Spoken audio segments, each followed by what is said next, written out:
हर महादेव। कैसे हैं दोस्तों? मैं आपका होस्ट वीरेंद्र जांगरा आप सबका स्वागत करता हूं हमारे इस नए व्लॉग में। महादेव जी की कृपा आप सब पर यूं ही बरकरार रहे, ऐसी हम कामना करते हैं। आज का हमारा व्लॉग है मानव जीवन के बारे में। हमारे शास्त्र या हमारे धर्म ग्रंथ ये कहते हैं कि मानव जीवन सबसे अमूल्य है। मतलब मानव जीवन को पाने के लिए खुद देवता या दानव या राक्षस भी तरसते हैं। उसका मेन मतलब ये है कि जो जितने भी मतलब हमारे देवता हैं या दानव हैं, उनको अमरत्व प्राप्त है, मतलब उन्हें अमरता का जीवन मिला हुआ है। तो जब तक ये सृष्टि रहेगी तो ना चाहते हुए भी उन्हें मतलब इस सृष्टि में रहना ही पड़ेगा और ना चाहते हुए भी उन्हें सब कुछ देखना और सहना पड़ेगा। लेकिन दूसरी तरफ मानव जीवन जो है देवताओं के लिए एक ऐसी कुंडली है जो मतलब जो मुक्ति का केंद्र है। यही असली मकसद है मानव जीवन का। तो इसी से रिलेटेड एक छोटी सी कथा है, आपको सुनाना चाहेंगे। एक बार की बात है, एक महानंदा नाम की एक वेश्या औरत होती है। वो अपने नगर की सबसे प्रख्यात मतलब ऊंची शख्सियत होती है। उस नगर के राजा महाराजा रानियां सब उसकी मानते हैं और सब लोग मतलब उसे एक वेश्या के रूप में बहुत प्यार मिलता है, बहुत धन संपत्ति वो इकट्ठी कर लेती है। लेकिन उसके साथ साथ वो महादेव की बहुत बड़ी भक्त होती है।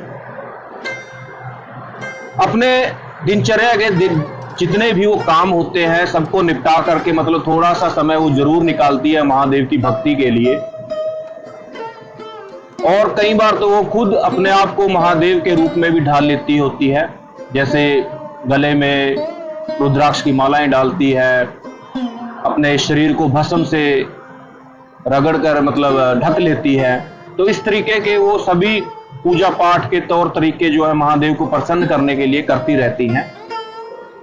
और उसके साथ साथ इस काम की वजह से, इस वेश्यावृत्ति के काम की वजह से वो बहुत सारा धन भी इकट्ठा कर लेती है और अलग अलग तरीके की मतलब रत्न वगैरह आभूषण जमा करना उसे बहुत पसंद होता है। तो एक बार की बात है कि उस नगर में एक अनजान व्यापारी आ जाता है। वो व्यापारी भी वेशभूषा से मतलब लगता है कि वो शिव भक्त होगा या भगवान महादेव को मानने वाला होगा। तो उस शिव भक्त की जस्ट पहचान के तौर पर महानंदा उसे अपने घर में बुला लेती है और उसे मतलब एक शिव भक्त की तरह ही उसके साथ व्यवहार करती है, उसकी सेवा करती है, उसे खाना पीना देती है, रहने के लिए जगह देती है। इस वक्त महानंदा जब उसकी सेवा कर रही होती है, उस व्यापारी को देखती है कि उसके हाथ में एक बहुत ही खूबसूरत तरीके का एक आभूषण होता है, महंगा एक कीमती आभूषण जो है उसके हाथ में दिखाई देता है। और ये देख करके महानंदा जो है बड़े ही मतलब विचलित हो जाते हैं, बड़े ही मतलब प्रसन्न भी होते हैं कि इतना खूबसूरत आभूषण उन्होंने कभी देखा नहीं होता। तो जब महानंदा उस व्यापारी से उस आभूषण के बारे में कहती हैं तो व्यापारी कहते हैं कि मैं ये आभूषण आपको दे दूंगा, लेकिन आप इसकी क्या कीमत मुझे देंगे? तो महानंदा उससे कहती है कि मतलब मैं एक वेश्या हूं और हमारे समाज में या हमारे धर्म में अगर कोई आदमी एक औरत को आभूषण देता है तो वो उसकी पत्नी बन जाती है। ये मतलब हमारे यहाँ का संस्कार है, ये रिवाज है। तो ये कहकर के महानंदा उस व्यापारी से आग्रह करती हैं कि मतलब क्या आप अभी भी ये देना चाहेंगे मुझे? और वो व्यापारी तैयार हो जाते हैं और वो अपने हाथ से उस आभूषण को निकाल करके महानंदा को दे देते हैं और कहते हैं कि ये चांद सितारे ये सूरज साक्षी हैं कि मतलब मैंने तुम्हें ये आभूषण दिया है और तुम आज से मेरी पत्नी बन के रहोगी। आज से मतलब 3 दिन तक तुम मेरी पत्नी बन करके मेरे साथ में रहोगी। ये वचन जो है वो व्यापारी उस महानंदा से मांगता है। महानंदा भी उसे वचन देते हुए कहती है कि आज से ठीक 3 दिन तक मैं आपकी पत्नी बनकर आपके साथ में रहूंगी। तो दोनों खुशी से रात भर मतलब प्यार करते हैं एक दूसरे से और इसी बीच वो व्यापारी अपने झोले से एक आभूषण जड़ित एक शिवलिंग निकाल करके महानंदा को देते हैं और कहते हैं कि इसे कहीं संभाल करके आप रख दें, ताकि 3 दिन के बाद जब मैं यहाँ से जाऊँ आप इसे वापस मुझे सौंप सकें।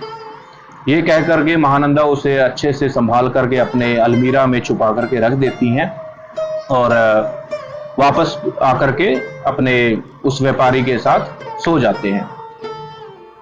इसी दौरान बीच में महानंदा को झट से आंख खुलती है और देखती है कि उसका पूरा घर जो है आग से जल रहा है, अग्नि से जल रहा है। पूरे घर में चारों तरफ आग लग चुकी है, उसके सारे आभूषण, सारे कपड़े सब जल चुके होते हैं। तो इस दौरान जो है जब उस व्यापारी की आंख खुलती है और वो देखता है कि पूरा घर जल चुका है और उस घर में उस शिवलिंग का भी कोई नामो निशान नहीं मिला, वो शिवलिंग भी शायद जल चुका है, तो वो अपने आप को बहुत कोसता है। वो इंसान, वो व्यापारी अपने आप को कोसता है, अपने आप पर चिल्लाता है और कहता है कि शायद तुम्हारे वेश्यापन की वजह से मुझे श्राप मिला है, शायद इसी वजह से तुम्हारे घर में आग लग गई है और मैं बहुत बड़ा पापी हूँ और मैं अपने इस पाप से मुक्ति पाना चाहता हूँ। इसी वक्त मैं अपने आप को भस्म कर दूंगा, इस ज्वाला में, इस अग्नि में जल करके मैं अपने आप को खत्म कर दूंगा। ये बात कहता है तो महानंदा उससे काफी रोकने का प्रयास करती है, लेकिन अंत में जो व्यापारी है उस महानंदा को रोकते हुए कहता है कि मैं तुम्हारा पति हूं और अगर जीते जी मेरे जीवन पे कोई पाप रहेगा तो मैं कैसे तुम्हें एक सुखी खुशी भरा जीवन दे सकता हूं। तो ये सब बातें चल रही होती हैं दोनों के बीच और ये कहते हुए वो व्यापारी जो है अपने आप को उस अग्नि में भस्म कर देता है, जला देता है। और उस वक्त महानंदा को इस चीज का आभास होता है कि जीवन भर उसने वेश्या का काम किया होता है। पहली बार उसे ऐसा इंसान मिला जो उससे मोहब्बत करता है, उससे प्यार करता है और वो इस चीज का आभास होता है कि शायद उनके वेश्यावृत्ति की वजह से या उनके पापों की वजह से उस व्यापारी ने अपने आप को भस्म कर दिया, अपने प्राण त्याग दिए। तो जब ये आभास होता है महानंदा को, उस वक्त वो अपना जीवन पूर्ण रूप से बदल देती हैं, त्याग कर देती हैं अपने आप को। जितना भी धन संग्रहित किया होता है, उन्होंने इकट्ठा किया होता है, वो सब दान कर देती हैं और अपने आप को उस व्यापारी की विधवा बना करके महादेव की भक्ति करना शुरू कर देती हैं। और कई सालों तक वो जो है भक्ति कर रही होती हैं महादेव की। एक समय ऐसा आता है कि वो शमशान में जाकर के अपने उस पति की चिता के चारों तरफ जो है मंडराते हुए भक्ति करना शुरू कर देती है। तो कई साल बीत जाते हैं उसको ऐसा जीवन जीते हुए, ऐसी भक्ति करते हुए। एक समय ऐसा आता है कि साक्षात उस चिता से वो व्यापारी जो है उठ खड़े होते हैं और उनका पूरा शरीर जो होता है भस्म से रमा हुआ होता है। हाथों में उसके रुद्राक्ष, गले में सर्प की माला, चांद चंद्रमा जो होता है उनके सर पर विराज होता है।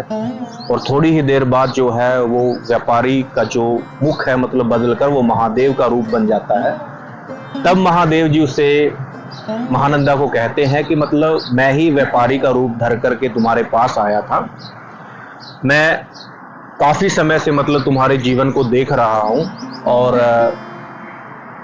इस बीच उन्होंने ये जाना कि तुम अपना काम करती थी, वेश्यावृत्ति का काम करती थी। सारे मर्द, सारे इंसान तुम्हारे पास सिर्फ सुख सुविधा के लिए आते थे। तुम उन्हें वो सब सुख भी देती थी, लेकिन उसके बावजूद भी तुम समय निकालती थी मेरी भक्ति के लिए, मेरी प्रार्थना के लिए।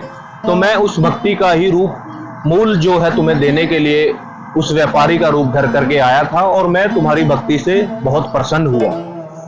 तो ये कह करके महादेव जी महानंदा से कहते हैं कि तुम कोई भी वरदान मुझसे मांग सकती हो। महानंदा सिर्फ वरदान में कहती हैं कि मेरे परमात्मा, मुझे सिर्फ और सिर्फ आपके चरणों में जगह चाहिए। और ये कह करके महादेव उसे अपने साथ जो है शिवलोक में ले जाते हैं और इस तरीके से ये पूरी कथा का जो है अंत होता है। कहने का भाव ये है कि इंसान अपने जीवन में किसी भी तरीके का काम करता हो, किसी भी तरीके का वो जीवन जीता हो, अगर वो अपने पूरे जीवन काल में थोड़ा सा समय भी अपने भगवान अपने परमेश्वर के लिए अगर भक्ति के लिए समय निकालता है तो अंत में उसका जीवन जो है सब सुख सुविधाओं से, मुक्ति से भर जाता है। उम्मीद करते हैं आपको ये कथा पसंद आई होगी। अगर आपका कोई भी विचार है हमें कमेंट में लिख करके आप बता सकते हैं। तब तक के लिए धन्यवाद। नमस्कार। हर हर महादेव।